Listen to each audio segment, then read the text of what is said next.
ಶ್ರೀ ಹರಿವಾಯುಗುರುಭ್ಯೋ ನಮಃ. ಓಂ ವಂದೇ ವಿಷ್ಣುಂ ನಮಾಮಿ ಶ್ರಿಯಮಥ ಚ ಭುವಂ ಬ್ರಹ್ಮವಾಯೂ ಚ ವಂದೇ ಗಾಯತ್ರೀಂ ಭಾರತೀಂ ತಾಮಪಿ ಗರುಡಮನಂತಂ ಭಜೆ ರುದ್ರದೇವಂ ದೇವೀಂ ವಂದೇ ಸುಪರ್ಣೀಂ ಮಹಿಪತಿದಯಿತಾಂ ವಾರುಣೀಮಪ್ಯುಮಾಂ ತಾಂ ಇಂದ್ರಾದೀನ್ ಕಾಮಮುಖ್ಯಾನಪಿ ಸಕಲಸುರಾನ್ ತದ್ಗುರೂನ್ ಮದ್ಗುರೂಂಶ್ಚ ಅಭ್ರಮಂ ಭಂಗರಹಿತಂ ಅಜಡಂ ವಿಮಲಂ ಸದಾ ಆನಂದತೀರ್ಥಮತುಲಂ ಭಜೆ ತಾಪತ್ರಯಾಪಹಂ. ಸಾಧಿತಾ ಕಿಲ ಸತ್ತತ್ವಂ ಬಾಧಿತಾ ಕಿಲ ದುರ್ಮತಂ ಬೋಧಿತಾ ಕಿಲ ಸನ್ಮಾರ್ಗಂ ಮಾಧವಾಖ್ಯಯತಿಂ ಭಜೆ. ಸಂಸ್ಥಾನ ರಕ್ಷಣೆ ಶೂರಾನ್ ಪ್ರಸನ್ನಾನ್ ರಾಘವಾರ್ಚನೆ ಪ್ರಣಮಾಮಿ ಗುರುನ್ ನಿತ್ಯಂ ಪ್ರಸನ್ನಶೂರಮಾಧವಾನ್. ಪ್ರಸನ್ನಶೂರಮಾಧವಕರಾಬ್ಜೋತ್ಥಾನ್ ಯತೀಶ್ವರಾನ್ ವೀರರಾಮರತಾನ್ ವಂದೇ ವಿದ್ಯಾಸಾಗರಮಾಧವಾನ್. ಪೃಥ್ವೀಮಂಡಲಮಧ್ಯಸ್ಥಾಃ ಪೂರ್ಣಬೋಧಮತಾನುಗಾಃ ವೈಷ್ಣವಾಃ ವಿಷ್ಣುಹೃದಯಾಃ ತಾನ್ ನಮಸ್ಯೆ ಗುರೂನ್ ಮಮ. ಆಪಾದಮೌಳಿಪರ್ಯಂತಂ ಗುರುಣಾಮಾಕೃತಿಂ ಸ್ಮರೇತ್ತೇನ ವಿಘ್ನಾಃ ಪ್ರಣಶ್ಯಂತಿ ಸಿದ್ಧ್ಯಂತಿ ಚ ಮನೋರಥಾಃ. ಶ್ರೀ ವಿದ್ಯಾವಲ್ಲಭಮಾಧವತೀರ್ಥಗುರುಭ್ಯೋ ನಮಃ. ಹರಿ ಓಂ. ಓಂ ವಿಶ್ವಂ ವಿಷ್ಣುರ್ವಷಟ್ಕಾರೋ ಭೂತಭವ್ಯಭವತ್ಪ್ರಭುಃ ಭೂತಕೃತ್ ಭೂತಭೃದ್ಭಾವೋ ಭೂತಾತ್ಮಾ ಭೂತಭಾವನಃ ಅಚ್ಯುತಃ ಪ್ರತಿತಃ ಪ್ರಾಣಃ ಪ್ರಾಣದೋ ವಾಸವಾನುಜಃ ಅಪಾಂ ನಿಧಿರಧಿಷ್ಠಾನಮಪ್ರಮತ್ತಃ ಪ್ರತಿಷ್ಠಿತಃ. ನಿನ್ನೆ ದಿನ ವಿಷ್ಣು ಸಹಸ್ರನಾಮ ಪಾಠದಲ್ಲಿ ನಾವು ವಾಸವಾನುಜಃ ಎಂಬುವಂತಹ ಭಗವಂತನ ನಾಮವನ್ನು ಹೇಳಿಕೊಡ್ತಾ ಇದ್ದೇವೆ. ಭಗವಂತನು ತನ್ನ ದರ್ಶನವನ್ನು ಸಾಧಕರ ಜ್ಞಾನಭಕ್ತಿ ವೈರಾಗ್ಯಗಳ ಮಟ್ಟಕ್ಕೆ ಅವರವರ ಎಷ್ಟು ಸಾಧನೆ ಆಗಿರುತ್ತೆ, ಎಷ್ಟು ಜ್ಞಾನಭಕ್ತಿ ವೈರಾಗ್ಯ ಇರುತ್ತೆ, ಅದಕ್ಕೆ ತಕ್ಕಂತೆ ತಾನು ಅವರಿಗೆ ಪ್ರಕಟವಾಗ್ತಾನೆ, ಅಭಿವ್ಯಕ್ತಿ ಆಗ್ತಾನೆ ಅಂತ ಹೇಳ್ಕೊಂಡು ಇವತ್ತು ವಸವಃ ದೇವಾಃ ಅಸ್ಯ ಸಂತಿ ಇತಿ ವಾಸವಃ ಪುನಃ ಪುನರ್ಜಾಯತೆ ಸ್ವಾತಂತ್ರ್ಯೇಣ ಜಾಯತೆ ಇತಿ ವಾ ಅನುಜಃ. ಅನುಭೂಃ ಪುನಃ ಪುನರವತಾರಾವಿರ್ಭಾವವಾನ್ ಸ್ವಾತಂತ್ರ್ಯೇಣ ವಿದ್ಯಮಾನೋ ವಾ ಇತಿ ಭಾಗವತಸ್ಯ ಪ್ರಾಚೀನವ್ಯಾಖ್ಯಾನೆ ಅನುಭೂಶಬ್ದಃ ಯಥಾ ವ್ಯಾಖ್ಯಾತಸ್ತದ್ವತ್ ವಾಸವಶ್ಚಾಸಾವನುಜಶ್ಚ ವಾಸವಾನುಜಃ. ಭಗವಂತನು ದೇವತೆಗಳಿಗೆಲ್ಲ ಒಡೆಯನಾಗಿದ್ದಾನೆ. ಅದಕ್ಕೆ ದೇವದೇವೋತ್ತಮ ಅಖಿಲಾಂಡ ಕೋಟಿ ಬ್ರಹ್ಮಾಂಡ ನಾಯಕ ಅಂತ ಹೇಳ್ತೇವೆ. ದೇವತೆಗಳಿಗೂ ಒಡೆಯನಾಗಿದ್ದಾನೆ. ಅವನು ಮತ್ತೆ ಮತ್ತೆ ಅವತರಿಸುತ್ತಾ ಇರ್ತಾನೆ. ವಸವಃ ದೇವಾಃ ಅಸ್ಯ ಸಂತಿ ಇತಿ ವಾಸವಃ. ದೇವತೆಗಳಿಗೆ ಇವನು ಒಡೆಯನಾಗಿದ್ದಾನಾದ ಕಾರಣ ವಾಸವನು. ಪುನಃ ಪುನಃ ಜಾಯತೆ ಸ್ವಾತಂತ್ರ್ಯೇಣ ಜಾಯತೆ ಇತಿ ವಾ ಅನುಜಃ. ಮತ್ತೆ ಮತ್ತೆ ಅವತಾರ ಮಾಡ್ತಾ ಇರ್ತಾನೆ ಅಥವಾ ಸ್ವತಂತ್ರವಾಗಿ ಪುನಃ ಪುನರ್ಜಾಯತೆ ಇಲ್ವಾ ಸ್ವಾತಂತ್ರ್ಯೇಣ ಸ್ವತಂತ್ರವಾಗಿ ತಾನು ಅವತಾರ ಮಾಡ್ತಾ ಇದ್ದಾನೆ. ಆದ ಕಾರಣ ವಾಸವಶ್ಚಾಸಾವನುಜಶ್ಚ ವಾಸವಾನುಜಃ. ಅವನಿಗೆ ವಾಸವಾನುಜಃ ಅಂತ ಹೆಸರು.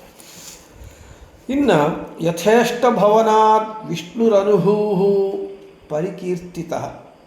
ಭಾಗವತ ತಾತ್ಪರ್ಯ ನಿರ್ಣಯದಲ್ಲಿ ಆಚಾರ್ಯರು ಬೃಹತ್ ಸಂಹಿತ ವಾಕ್ಯವನ್ನು ನಮಗೆ ಇಲ್ಲಿ ಹೇಳ್ತಾ ಇದ್ದಾರೆ.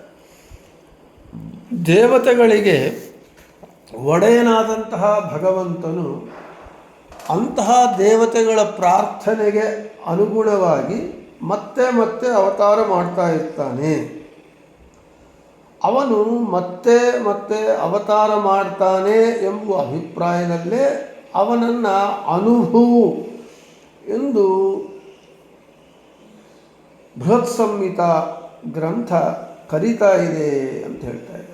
ಒಟ್ಟಾದರೆ ಭಗವಂತ ದೇವತೆಗಳ ಒಡೆಯನಾಗಿ ದೇವತೆಗಳ ಪ್ರಾರ್ಥನೆಯ ಮೇರೆಗೆ ಪುನಃ ಪುನಃ ಅವತಾರವನ್ನು ಮಾಡ್ತಾ ಇರ್ತಾನೆ. ಆದ ಕಾರಣ ಅವನಿಗೆ ವಾಸವಾನುಜ ಅಂತ ಹೆಸರು. ಇನ್ನು ಜಿಜ್ಞಾಸೆಯಲ್ಲಿ ಇಂದ್ರನಿಗೆ ಭಗವಂತ ವಾಮನನಾಗಿ ಅವತಾರ ಮಾಡಿ ತಮ್ಮನಾಗಿ ಅವತಾರ ಮಾಡಿದ.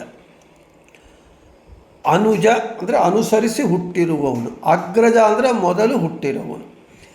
ಇಂದ್ರನು ಹುಟ್ಟಿದ ಮೇಲೆ ಅಂದರೆ ದಿತಿದೇವಿ ಕಶ್ಯಪರಿಗೆ ದೇವತೆಗಳೆಲ್ಲ ಹುಡ್ತಾರೆ. ಆದ ಕಾರಣ ಅದಿತಿ ಮಕ್ಕಳಾದ ಕಾರಣ ಆದಿತೇಯರು ಅಂತಾರೆ. ದಿತಿ ಕಶ್ಯಪರ ಮಕ್ಕಳು ದೈತ್ಯರು, ಅದ ಕಾರಣ ಅವರು ದೈತ್ಯರು ಅಂತ ಹೇಳ್ತಾರೆ. ಇಂದ್ರನು ಹುಟ್ಟಿದ ಮೇಲೆ ಕಶ್ಯಪ ಅದಿತಿಗಳಿಗೆ ಭಗವಂತ ವಾಮನನಾಗಿ ಅವತಾರವನ್ನು ಮಾಡ್ತಾನೆ. ಬಲಿ ಚಕ್ರವರ್ತಿಯ ಗರ್ವವನ್ನು ಸೊಕ್ಕನ್ನು ಅಣಗಿಸುವುದಕ್ಕಾಗಿ. ಇಲ್ಲಿ ಅನುಜತ್ವ ಅಂದರೆ ತಮ್ಮನಾಗಿ ಹುಟ್ಟುವುದು ಶ್ರೇಷ್ಠತ್ವಕ್ಕೆ ನಿದರ್ಶನವಲ್ಲ, ಕಡಿಮೆಗೆ, ನಿಕೃಷ್ಟತ್ವಕ್ಕೆ ಕಡಿಮೆ. ಒಂದು ಮನೆಯಲ್ಲಿ ಅಣ್ಣ ತಮ್ಮಂದಿರಿದ್ದಾರೆ ಅಂತ ಹೇಳಿದ್ರೆ ಮರ್ಯಾದೆ ಯಾರಿಗೆ ಕೊಡ್ತಾರೆ? ಫಸ್ಟು ಅಣ್ಣನಿಗೆ ಕೊಡ್ತಾರೆ, ಅದರೊಳಗೂ ಹಿರಿಯ ಮಗನಿಗೆ ಕೊಡ್ತಾರೆ. ಹೀಗೆ ಭಗವಂತ ಅಣ್ಣನಾಗಿ ಇಂದ್ರನ ತಮ್ಮನಾಗಿ ವಾಮನನಾಗಿ ಅವತಾರ ಮಾಡಿದ್ದು ನಿಕೃಷ್ಟತ್ವ ಸೂಚಿಸುತ್ತಲ್ಲ ಅಂತ ಪ್ರಶ್ನೆ ಬಂದರೆ ಅಲ್ಲ, ಹೇಳ್ತಾ ಇದ್ದಾರೆ. ವಾಮನನು ಇಂದ್ರನ ತಮ್ಮನಾಗಿ ಹುಟ್ಟಿದ್ದರೂ ಭಗವಂತನ ಸರ್ವಗುಣಪೂರ್ಣತ್ವ ಅವನಲ್ಲಿ ಇರೋದರಿಂದ ಅವನು ಅಗ್ರಪೂಜೆಗೆ ಎಲ್ಲರೂ ದೇವತೆಗಳು ಋಷಿಗಳು ಭಗವಂತನಿಗೆ ಮಾಡಿದ್ದಾರೆ. ಇಲ್ಲಿ ದೊಡ್ಡವನು ಸಣ್ಣವನು ಅಂತಲ್ಲ, ವಯಸ್ಸಿನ ರೀತಿಯ ಅಲ್ಲ. ವಯಸ್ಸಿನ ರೀತಿಯ ದೊಡ್ಡವನು ಅಂತ ಹೇಳಿದರೆ ಕಾಗೆ ಬಹಳ ಕಾಲ ಜೀವಿಸುತ್ತೆ, ಹೆಚ್ಚು ಕಾಲ ಜೀವಿಸುತ್ತೆ ಅಂತೇಳಿ ವಯಸ್ಸಿನ ಪ್ರಕಾರ ನಾವು ಮುಂಚೆ ಹುಟ್ಟಿದೆ ಕಾಗೆ ಅಂಥೇಳಿ ಯಾರಾದರೂ ಕಾಗೆಗೆ ಗೌರವ ಕೊಡ್ತಾರಾ? ಕೊಡಲ್ಲ. ಯಾವುದಕ್ಕೆ ಗೌರವ ಅಂತೇಳಿದರೆ ವಯಸ್ಸಿಗೆ ಅಲ್ಲದೆ ಗುಣಕ್ಕೆ ಜ್ಯೇಷ್ಠತ್ವ ಪೂಜ್ಯತ್ವ ಇರುತ್ತೆ. ಅದಕ್ಕೆ ಒಂದು ಸುಭಾಷಿತನೂ ಇದೆ, ಜ್ಯೇಷ್ಠತ್ವಂ ಜನ್ಮನಾನೈವ ಗುಣೈಃ ಜ್ಯೇಷ್ಠತ್ವಮುಚ್ಯತೆ, ಗುಣಾತ್ ಗುರುತ್ವಮಾಯಾತಿ ದುಗ್ಧಂ ದಧಿ ಘೃತಂ ಕ್ರಮಾತ್. ಗುಣದಿಂದ ಜ್ಯೇಷ್ಠತ್ವವೇ ಹೊರತು ವಯಸ್ಸಿನಿಂದ ಅಲ್ಲ. ಭಗವಂತ ಈಗ ಇಂದ್ರನಿಗೆ ತಮ್ಮನಾಗಿ ವಾಮನನಾಗಿ ಅವತಾರ ಮಾಡಿರಬಹುದು, ಆದರೆ ವಯಸ್ಸ ತಗೊಂಡ್ರೂ ಕೂಡ ಪುರಾತನ ಪುರುಷ ಯಾರು ಅಂದರೆ ಭಗವಂತನೇ. ಅವನಕ್ಕಿಂತ ಹಳಬರು ಅವನಕ್ಕಿಂತ ದೊಡ್ಡವರು ಯಾರೂ ಇಲ್ಲ. ಅವನ ಅನಾದಿ ಪುರುಷ. ಅಷ್ಟೇ ಅಲ್ಲ, ಅವನು ಅನಂತ ಕಲ್ಯಾಣ ಗುಣಪರಿಪೂರ್ಣನಾಗಿದ್ದಾನೆ, ದೋಷ ದೂರನಾಗಿದ್ದಾನೆ. ಇಂದ್ರನಲ್ಲಿ ಆ ಅನಂತ ಕಲ್ಯಾಣ ಗುಣಪರಿಪೂರ್ಣತ್ವ ಇಲ್ಲ, ದೋಷ ದೂರತ್ವ ಇಲ್ಲ. ಇಂದ್ರನಲ್ಲಿ ಗುಣಗಳು ಪೂರ್ಣವಾಗೂ ಇಲ್ಲ, ದೋಷಗಳು ಇದೆ. ಆದ ಕಾರಣ ಗುಣತ್ವದಿಂದ ಮಾತ್ರ ಪೂಜ್ಯರೇ ಹೊರತು ಬರೇ ವಯಸ್ಸಿನಿಂದ ಪೂಜ್ಯರಲ್ಲ. ಆದ ಕಾರಣ ಇಂದ್ರನು ದೊಡ್ಡವನಾದರೂ ವಾಮನ ರೂಪಿ ಭಗವಂತ ಸಣ್ಣವನಾದರೂ ವಾಮನನೇ ಪೂಜ್ಯನಾಗಿದ್ದಾನೆ. ಅವನಿಗೆ ಅಗ್ರಪೂಜೆಯೆಲ್ಲ ಮಾಡಿದ್ದಾರೆ ದೇವತೆಗಳು ಋಷಿಗಳು. ಇನ್ನು ಸುಭಾಷಿತ ಜ್ಯೇಷ್ಠತ್ವಂ ಜನ್ಮನಾನೈವ, ದೊಡ್ಡಸ್ತಿಕೆ ಗೌರವ ದೊಡ್ಡಸ್ತಿಕೆ ಎಂಬುದು ಜ್ಯೇಷ್ಠತ್ವಂ ಜನ್ಮನಾನೈವ, ಹುಟ್ಟಿನಿಂದ ಅಲ್ಲವೇ ಅಲ್ಲ. ಇನ್ನು ಯಾವುದರಿಂದ? ಗುಣೈಃ ಜ್ಯೇಷ್ಠತ್ವ ಮುಚ್ಯತೆ, ಗುಣಗಳಿಂದ ಮಾತ್ರವೇ ದೊಡ್ಡಸ್ತಿಕೆ ಬರುತ್ತೆ. ನಾವು ನೋಡ್ತಾ ಇರ್ತೇವೆ, ಒಂದು ಮನೆಯಲ್ಲಿ ಇಬ್ಬರು ಅಣ್ಣ ತಮ್ಮಂದಿರು ಇರ್ತಾರೆ. ಅಣ್ಣ ಮಹಾ ದುಷ್ಟನಾಗಿರ್ತಾನೆ, ದುರ್ಗುಣ ಸಂಪನ್ನನಾಗಿರ್ತಾನೆ. ತಮ್ಮ ಯೋಗ್ಯನಾಗಿರ್ತಾನೆ. ಆಗ ನಾವು ಯಾರಿಗೆ ಗೌರವ ಕೊಡ್ತಾರೆ ಸಮಾಜ? ತಮ್ಮ ಸಣ್ಣವನಾದರೂ ಅವನಲ್ಲಿ ಸದ್ಗುಣಗಳು ಇರೋದರಿಂದ ಅವನಿಗೆ ಗೌರವ ಕೊಡ್ತಾರೆ ಹೊರತು, ಅಣ್ಣನು ದೊಡ್ಡವನಾದರೂ ಕೂಡ ಅವನು ದುರ್ಗುಣನಾಗಿರೋದರಿಂದ ಅವನಿಗೆ ಕೊಡೋದಿಲ್ಲ. ಹಾಗೆ ಗುಣೈಹಿ ಜ್ಯೇಷ್ಠತ್ವ ಮುಚ್ಯತೆ, ಗುಣಗಳಿಂದಲೇ ಜ್ಯೇಷ್ಠತ್ವ ಬರುತ್ತೆ. ಹೇಗೆ? ಗುಣಾದ್ ಗುರುತ್ವ ಮಾಯಾತಿ, ಗುಣಗಳಿಂದ ದೊಡ್ಡಸ್ತಿಕೆ ಬರುತ್ತೆ. ಹೇಗೆ? ದುಗ್ಧಂ ದಧಿ ಘೃತಂ ಕ್ರಮಾತ್. ಹಾಲಿದೆ, ಹಾಲು ನಮಗೆ ಅದಕ್ಕೆ ಬೇಕು. ಹಾಲು ಹೆಪ್ಪಾಕಿದಾಗ ಮೊಸರಾಗತ್ತೆ. ಮೊಸರಿಂದ ನಾವು ಕಡೆದಾಗ ಬೆಣ್ಣೆ, ಆಮೇಲೆ ತುಪ್ಪ ಬರುತ್ತೆ. ಅಂದರೆ ಹಾಲು, ಮೊಸರು, ಬೆಣ್ಣೆ, ತುಪ್ಪ. ಹಾಲಕ್ಕಿಂತ ತುಪ್ಪ ಭಾಳ ಕಾಸ್ಟ್ಲಿ. ತುಪ್ಪಕ್ಕಿರೋ ಸ್ಥಾನಮಾನ, ತುಪ್ಪಕ್ಕಿರೋ ಬೆಲೆ, ತುಪ್ಪಕ್ಕಿರೋ ಗೌರವ ಹಾಲು ಮೊಸರಿಗಿಲ್ಲ. ಆದರೆ ಹಾಲು ಮೊಸರಿನಿಂದಲೇ ತುಪ್ಪ ಬಂದಿರೋದು. ಆದರೆ ತುಪ್ಪಕ್ಕೆ ಯಾಕೆ ಗೌರವ ಅಂತ ಹೇಳಿದರೆ, ತುಪ್ಪದಲ್ಲಿ ಹಾಲು ಮೊಸರುಗಳಲ್ಲಿ ಇಲ್ಲದೇ ಇರುವ ವಿಶಿಷ್ಟವಾದ ಒಂದು ಗುಣ ಇರೋದರಿಂದ ತುಪ್ಪವೇ ಜ್ಯೇಷ್ಠವಾಗಿದೆ, ದೊಡ್ಡಸ್ತಿಕೆ. ತುಪ್ಪಕ್ಕೆ ಎಲ್ಲರೂ ದೊಡ್ಡಸ್ತಿಕೆ ಕೊಡ್ತಾರೆ.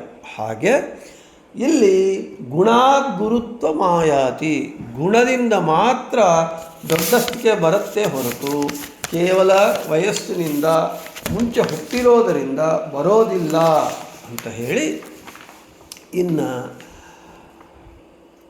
ಓಂ ವಾಸವಾಯ ಭೃತಿ ಸಹಸ್ರದ ಪ್ರಕಾರ.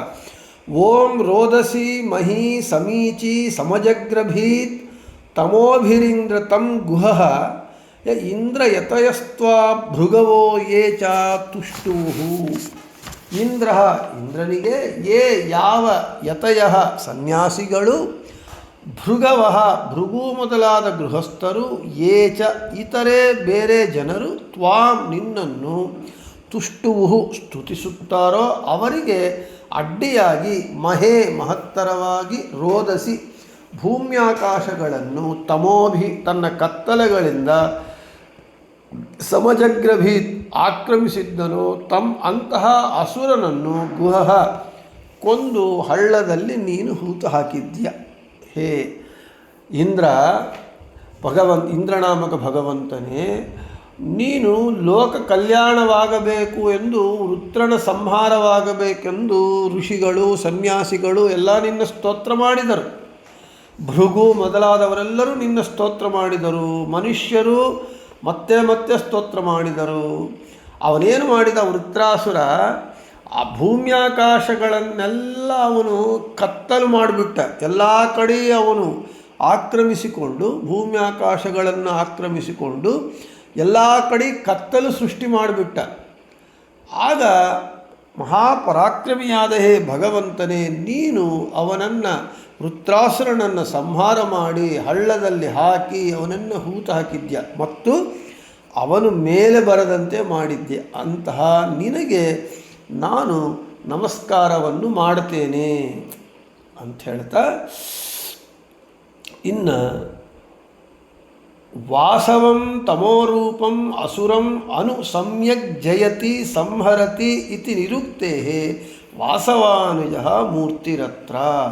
ವಾಸವಂ ಅಂದರೆ ತಮೋರೂಪವಾದಂತಹ ಅಸುರನನ್ನು, ವೃತ್ರಾಸುರನನ್ನು ಅನುಸಮ್ಯಕ್ ಜಯತಿ ಚೆನ್ನಾಗಿ ಜಯಿಸಿದ್ದಿ, ಅಂದರೆ ಸಂಹಾರ ಮಾಡಿದ್ದಿ.